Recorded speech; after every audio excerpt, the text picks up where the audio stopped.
J'adore ces paysages, ces rudes et abruptes falaises au bord desquelles viennent se lever amoureusement les vagues de l'océan, de leur union naissant ces sublimes écumes blanches. Je les ai toujours aimés.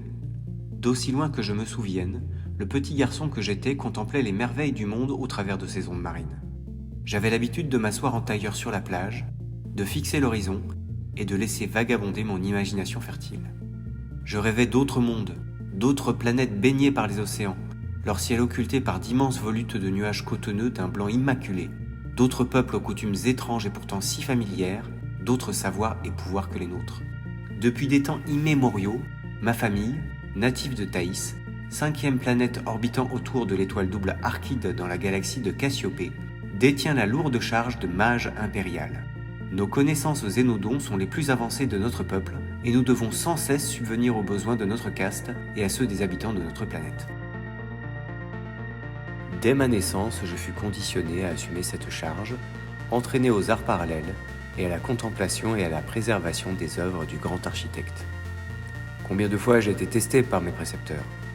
Épreuves de matérialisation, de projection de mon esprit à travers le temps et l'espace, combat sur le plan matériel et dans les terres, avec certains élémentaux féroces, rien ne m'aura été épargné.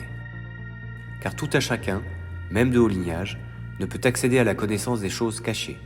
Il faut savoir s'en montrer digne. Entre deux leçons, j'aimais déambuler parmi les allées des archives impériales, dont ma tante avait la responsabilité, dévorant tous les ouvrages interdits traitant de magie, de science et de religion. Il m'a même fallu apprendre d'autres langues pour pouvoir les déchiffrer, et cela n'a pas été sans peine.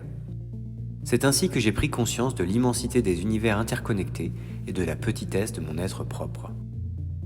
Plus le temps passait, plus la pression que l'on exerçait sur moi se renforçait, et plus il me tardait d'atteindre ma majorité pour pouvoir quitter ce monde qui m'oppressait et explorer les vastes étendues des espaces interstellaires par-delà le mur galactique.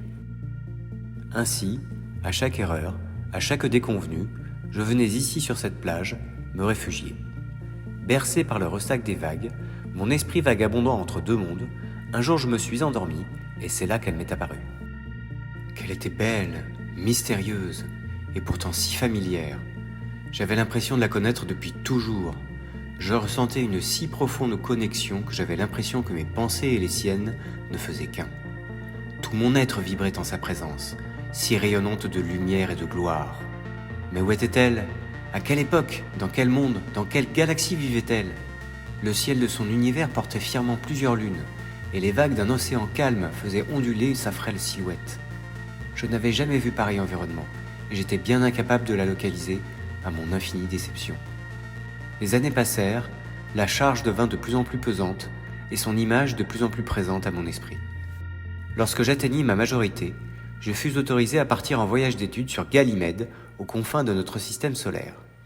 Autant Thaïs était un monde dédié au spirituel, autant Ganymède était orienté vers la science et les technologies.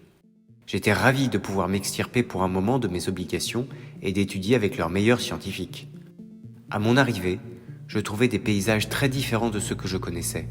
Des villes gigantesques, des véhicules évoluant dans un ciel chargé, des foules immenses se déplaçant dans de longues arcades en un ordre si parfait qu'on aurait dit qu'elles étaient synchronisées entre elles.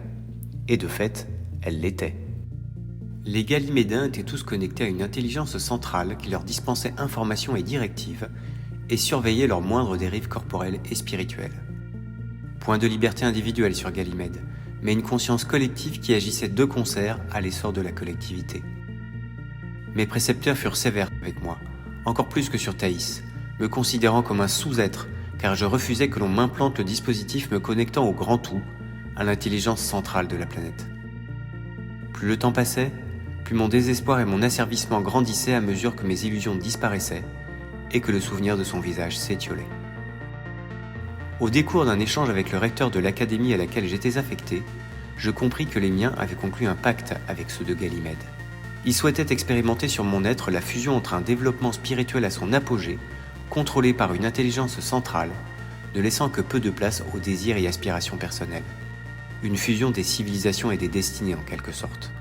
Lorsque je pris conscience que l'univers dans lequel l'on m'avait envoyé était encore plus coercitif que le mien, un immense désespoir m'envahit, mais le sentiment de révolte qui m'habita fut le plus fort, et dès lors je cherchai un moyen de m'extirper de cet environnement hostile et oppressant. Au hasard de certaines rencontres, je fis la connaissance de Xarat, un scientifique ayant travaillé sur un portail spatio-temporel pour les besoins de la collectivité du Grand Tout. Xarat n'était pas comme les autres Galimédins, son implant étant quelque peu défectueux. Rapidement nous sympathisâmes et je lui fis part de mon désir d'évasion. À la faveur d'une conjonction astrale millénaire, Xarat décida de m'aider à m'extirper de son monde. Il me conduisit dans son laboratoire afin que je puisse franchir le seuil du temps et de l'espace au travers d'un colossal portail intergalactique. Ainsi, équipé de ma combinaison spatio-temporelle, je franchis les limites de cet univers froid et sans âme, sans aucun regret. Une immense sphère d'un noir absolu entourée d'une spirale de flammes ondoyantes m'apparut alors, et tandis qu'une puissance incommensurable m'attirait à elle, je me sentis mon être entier se désintégrer, fragment par fragment. Je vis en premier mes membres se déformer et s'allonger à l'infini, et je sentis mon esprit se morceler et se disperser dans toutes les directions de l'espace et du temps.